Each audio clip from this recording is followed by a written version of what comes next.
자, 그럼 민주당 얘기로 넘어가 보겠습니다. 자, 민주당에서는 이재명 대표의 이른바 중도 보수 발언 후폭풍이 이어지고 있습니다. 이재명 대표는 어제 오늘도 민주당은 중도 보수 정당이라고 강조했는데요. 영상으로 확인해 보시죠.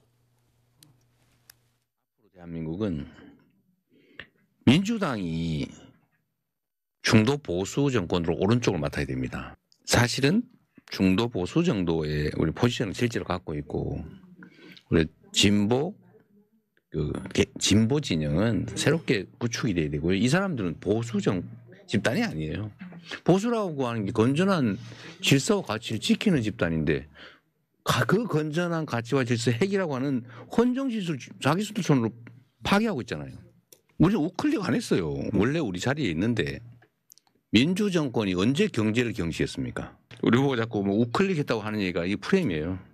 맞아요. 우리는 완전한 프레임. 성장을 해야 분배를 하지, 성장을 안 하고 뭔 분배를 합니까? 대표님, 민주당 정체성이 좀 바뀌는 건가요? 자주 얘기하는데 민주당은 원래 성장을 중시하는 중도 보수 정당입니다. 오히려 국민의힘이 극우 보수 또는 거의 범죄 정당이 돼가고 있어서 제자리를 찾기를 바랍니다. 중앙 공략이 아니라 후퇴라는 비판도 있는데 어떻게 보세요? 자, 그만합시다. 네, 자, 민주당 전용기 의원, 일단 이재명 대표가 우리는 진보 정당이 아니라 중도 보수 정당이다. 우리는 진보가 아니다. 이렇게 얘기한 거에 대해서 곧바로 지금 김부겸 전 총리의 얘기가 나왔습니다. 김부겸 전 총리가 이 말에 대해서 몰역사적인 월권이다. 이렇게 아주 강하게 비판을 했습니다. 이건 어떻게 봐야 되나요?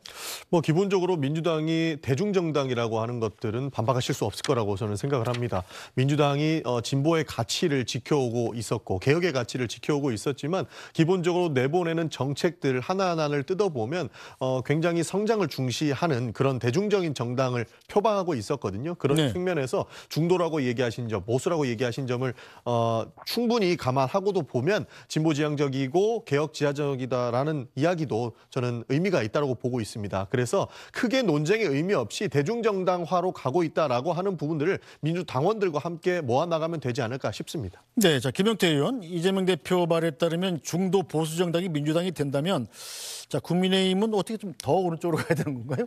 여기 지금 보수정당 2명의 패널이 나와 있는 건가요? 네. 그러니까 저는 이재명 대표 하도 말을 바꾸셔가지고 뭐가 진심인지 모르겠습니다. 그러니까 가령 작년 같은 경우에는 먹사니즘을 얘기하시면서 분배보다 성장이 중요하다는 식의 뉘앙스를 얘기했습니다.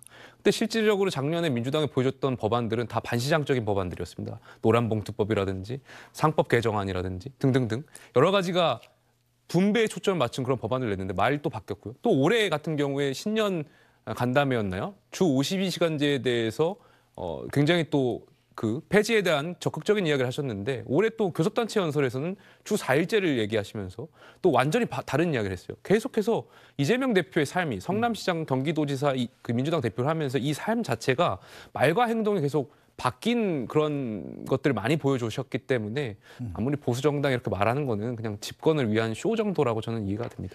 그러니까 기본적으로 저희는 실용주의를 표방하는데요. 실용주의는 결국에는 분배보단 성장, 일단은 성장을 해야 분배를 할 수 있다는 기본적 진보 개혁적인 가치에서 나오는 것 아니겠습니까? 거기에서 출발을 하는 것이고 들어봐야 결정을 할 거 아닙니까? 계속 말 바꾸신다고 말씀을 하는데 저희는 상속세법 개정안이라든지 지금 연금개혁이라든지 결국에 많은 사람들의 이야기를 들어보고 최종 결정을 해서 앞으로 우리가 어떻게 성장할 것인가를 논의하는 그런 정치를 해야 우리가 성장하는 정치를 한다라고 보고 있기 때문에 그런 측면에서 이야기를 잘 듣는 것을 비판할 수는 없다. 윤석열 대통령처럼 아무 얘기 안 듣고 본인만 잘났다고 막 하다 보면 결국에 사고 나지 않습니까? 결국에 정치인은 잘 듣고 잘 결정해서 나가는 것이 중요한 것이고 민주당이 표방하는 실용 정치가 바로 그 지점이다. 그런 부분에서 저희는 뭐 보수, 진보, 중도 이런 얘기도 있는데 대중정당 으로 가고 있다. 이렇게 받아주시면 좋을 것 같습니다. 네, 자, 정화순 논설위원, 이 민주당 이재명 대표의 우리는 중도 보수 정당이다. 이 발언도 역시 조기 대선을 겨냥한 중도층 공략 작전의 일환인 것 같은데, 자, 이재명 대표가 조기 대선을 겨냥하고 있다. 이것은 당내 이른바 비명계 포용 행보에도 나타나고 있는 거죠? 그렇습니다. 지금 이재명 대표 여론조사상으로 보면 그 대선 주자 중에 호감도 1위를 달리고 있지만 또 비호감도도 만만치 않게 높은 상황이잖아요. 그래서 이 상황에서 이 중도로의 확장 이 부분이 사실은 대선에 있어서 굉장히 중요한 어찌 보면 가장 핵심적인 변수일 수밖에 없는데 네. 이 부분에서 이 어떤 확장성을 띠고 하려면은 지금 현재 이재명 대표 입장에서는 굉장히 포용과 화합의 모습을 보여주고 그 다음에 어떤 이념이나 철학에 얽매이지 않은 실용, 그 다음에 뭐 이 성장, 뭐 이런 부분에 대한 그 이른바 우리가 우클릭이라고 얘기하는 물론 이재명 대표는 지금 그게 프레임이라고 지금 얘기를 하지만 그런 부분에 대한 노력이 지금 계속 지금 가시적으로 좀 보이는 게 맞는 것 같아요. 그리고 네. 이런 부분들을 할 수 있는 거는 또 한 가지 또 중요한 근거는 사실은 이제 민주당에서 이재명 대표의 일극 체제가 완성되어 있다. 그래서 이 부분에 대해서 사실은 도전을 할 수 있는 상황이 아니라는 자신감이 밑바탕에 깔려 있는 것 같습니다. 네, 자 이재명 대표 이렇게 비명계 끌어안기에 나섰는데 자 문제는 강성 지지층의 반응입니다. 비명계인 김부겸 전 총리는 강성 지지층을 향해서 수박이라는 용어를 좀 쓰지 말라 이렇게 호소하고 나섰습니다. 개혁의 딸들로 일컬어지는 우리 민주당에 정말 열렬 지지층 고맙습니다. 그러나 지금 여러분이 보이는 행태는 이제 한 번 더 고민을 해주고 바꿔달라고 요청드립니다. 여러분이 쓰시는 그 분열과 정오의 언어가 바로 대한민국을 이렇게 분열과 고통으로 넣고 있습니다. 하나 예를 들어 여러분이 쓰시는 그 수박이라는 단어는 바로 민족사의 비극과 상처와 희생, 피를 상징하는 단어였습니다. 여러분들이 그런 역사를 아신다면 거기에 희생된 그 많은 우리 국민들을 생각하신다면 여러분들이 이제 그런 용어를 써주지 않기를 자제주지 않기를 이 자리로 호소드립니다.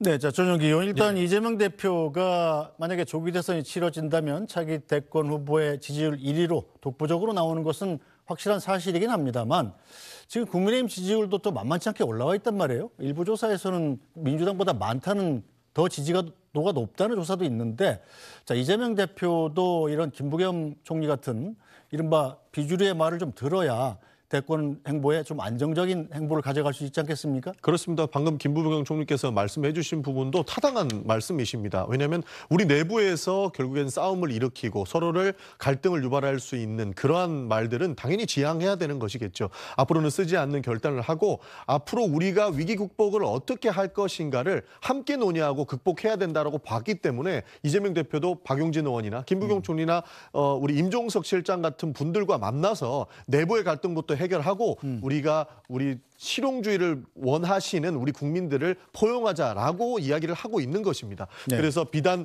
정당의 지지율을 놓고는 볼 수는 없지만 우리가 어떤 방향으로 가야 결국에는 대한민국이 성장하고 발전하느냐를 지금 정치인들의 이야기해야 될 때라고 보고 있습니다. 네, 자 김용태 의원이 보기에는 이재명 대표가 갖는 이 이른바 박용진, 임종석 실장 이런 분들은 상당히 갈등이 우리 깊었잖아요. 예. 포용하고 하나로 끌어안는 게 가능할 거라고 보십니까? 공천 때 그 난리를 쳤는데 어떻게 그게 가능하겠습니까? 비명 행사 시켰는데 친명 횡재하고 그때 공천 때 그럼 당연히 잘 주셨어야죠. 근데 그때는 완전히 그 당을 위한 목소리 내시는 분들 공천에서 배제하거나 다른 지역으로 보내버리셨는데 이제 와서 통합하시겠다고 하면 그분들의 감정이 다 어우러지겠습니까? 저는 어려울 거라 보고요. 근데 한 가지 또 안타까운 거는 이미 이재명 대표가 민주당을 장악했기 때문에 그 비명계라든지 이러한 분들이 목소리가 있다고 하더라도 그렇게 클 것만 같지는 않아서 좀 안타까운 생각은 있습니다. 알겠습니다. 자 오늘 정치 여담 야담은 여기서 모두 마무리하죠. 김용태 국민의힘 국회의원, 전용기 민주당 국회의원, 또 SBS 정화성 논설위원과 함께했습니다. 세 분 수고하셨습니다. 뉴스브리핑은 잠시 뒤에 돌아오겠습니다.